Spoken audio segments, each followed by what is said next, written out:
In this video, you're going to see how even bits and pieces that you'd normally throw away can still become something meaningful and hopefully beautiful.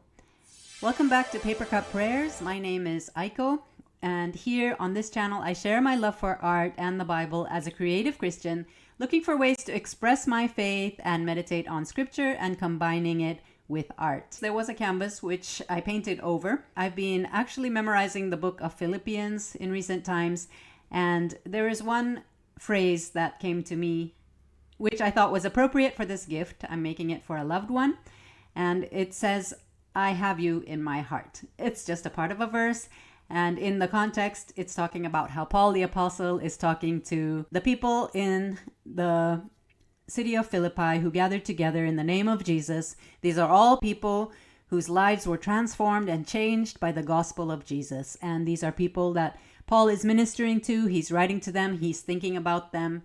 And these words I just thought very appropriate. I do have my loved ones in my heart. And as I'm making this piece, I'm thinking about them. And I want it to be something that is very cheerful, bright, and colorful.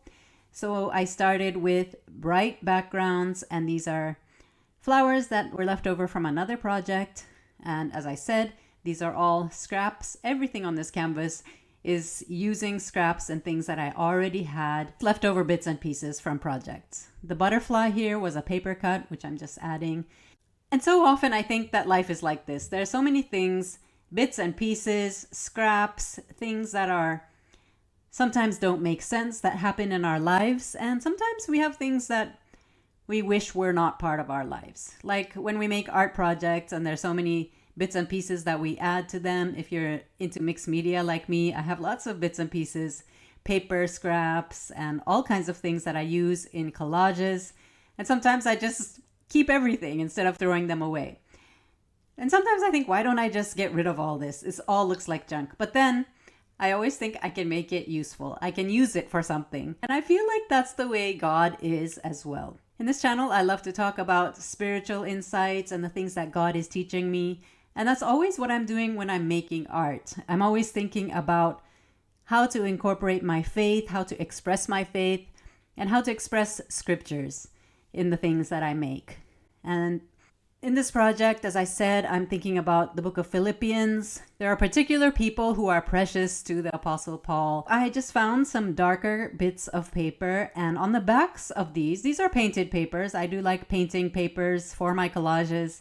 And on the backs of them, I'm writing, in backward writing, the phrase, "I have you in my heart." The reason I have to write it backwards is so that when I cut it and turn them the right way up, it will show in the correct direction. So I've sped it up a little bit. I'm just using a pair of scissors to cut out all these letters.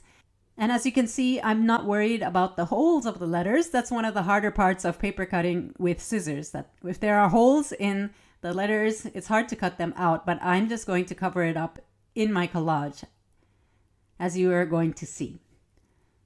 So these words, "I have you in my heart," it's just a reflection of the thoughtfulness and the concern Paul the Apostle has for his people. I'm thinking of the people that he would have been writing to in Philippi. There was a Philippian jailer who turned to the Lord. There was Lydia, the seller of purple. All kinds of different people who heard the gospel and their lives were changed and transformed. And that's what the gospel does. It's a blessed thing when we hear the gospel and our hearts are changed. And I feel so blessed that I am able to meditate on the Word of God and have it change me, because so many things happen in life and we wish that we had made the right choices.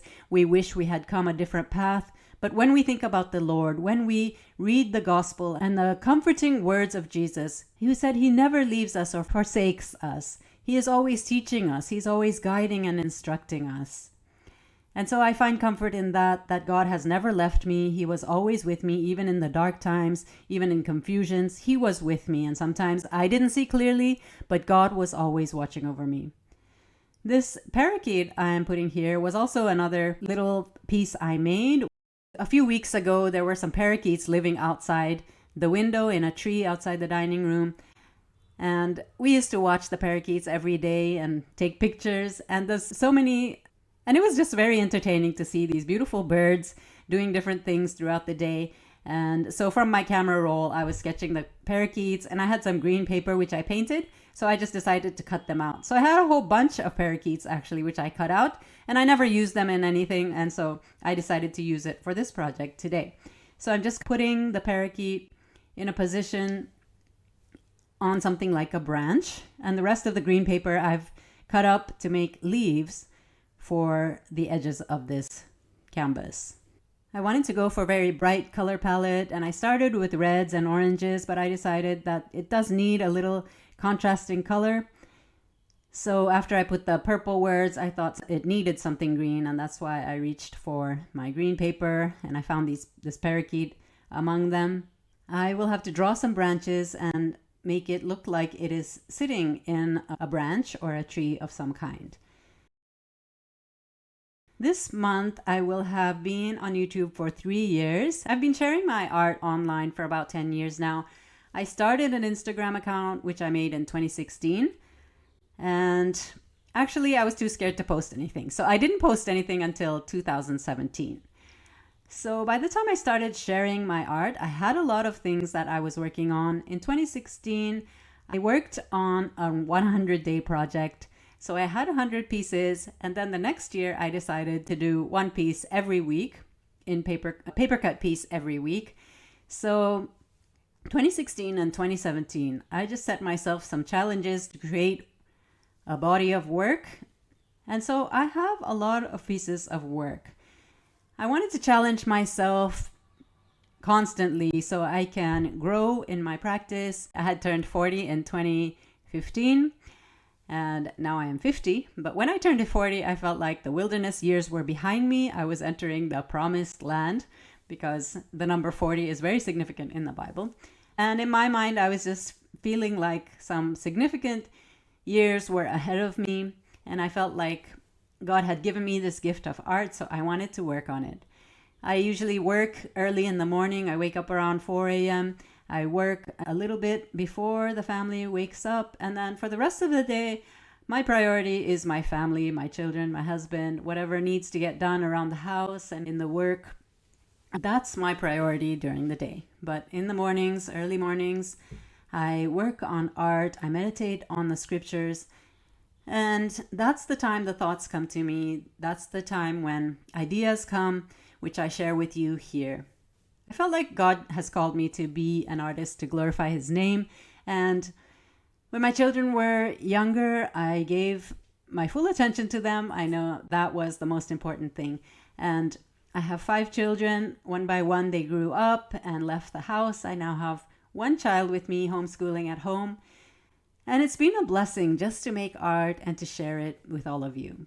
This entire project, I feel, is an illustration of how God works in our life. It's a very appropriate object lesson that he takes the scraps. He takes little bits and pieces, things that happen in our lives, and he turns it for good. He uses our experiences and the things that we learn, even from our mistakes, and nothing is wasted by the Lord. If you're God's child, we can be comforted and encouraged knowing that God works all things out for good, because that's what his word says. He works all things together for good to those who love him. And sometimes we think back on our past and we wish certain things didn't happen, or we regret some of the choices we made, and we wonder how we could have made such foolish mistakes. And we may have experienced brokenness and failure and different hurts, maybe by other people, maybe inflicted on ourselves. And there might have been times you were so broken that you never pictured yourself becoming whole again. And you might have thought it was all over. You might have felt like everything has come to an end. Everything has come to a standstill. And it's so hard to see beyond that situation. But if you're here watching this, you have survived. And I know that you are able to testify that God did not abandon you, and he never will. If you're here today watching this video, no matter what you've been through, I know that you have survived, and that is something to be thankful for. And I'm curious, many of you may have been in wilderness seasons. Many of you have experienced hard things in life. And if you're watching this, you have some creative desires, you have some desire to make art or be inspired or do something with your hands. It's really been a blessing to be able to share these things with you. So if you're still watching, I'm so grateful that you're here. I would like you to comment a verse that has helped you be encouraged in difficult times. So as you can see, this entire canvas is made by scraps being stuck together. Bits and pieces that I've had, I'm just cutting it, I'm just layering it. I had a bunch of diamond pieces, which I cut out with a hole punch, which I made as a border. And over this, I was layering gel medium. And because the gel medium was sticky, I have this foil, which I was just rubbing in random places with the back of a nail file. And when I was doing that, I just thought it's interesting, just the random lines it makes. Very scribbly, very random. And it's leaving some interesting marks, and it's gold and it's shiny. So I just got fascinated by the marks this was making. So I did it in many parts of this canvas. And because I can't really see what was behind that foil, but it ended up in some random spots. And now what I'm doing is just shading the flower a little bit so my writing can show. Once I've stuck as much as I thought I will stick, I will start embellishing it with markers, with Posca pens, with paint markers.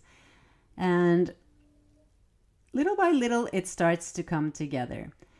I'm adding details with a Sharpie pen and different art supplies that I have. I was on a little trip the previous week in the southern part of India. I saw lots of bright colors, especially some painted trucks that I found just got me inspired to make something colorful. And so that's why I got off onto this project. If you're still watching, I'm so grateful that you're here. And if you haven't already, I would love for you to sign up for my newsletter so we can stay in touch outside of YouTube. Nothing started with a plan, but I am very happy with this piece in the end. Let me know in the comments what verses have encouraged you. Thank you so much for being here. May the Lord bless you.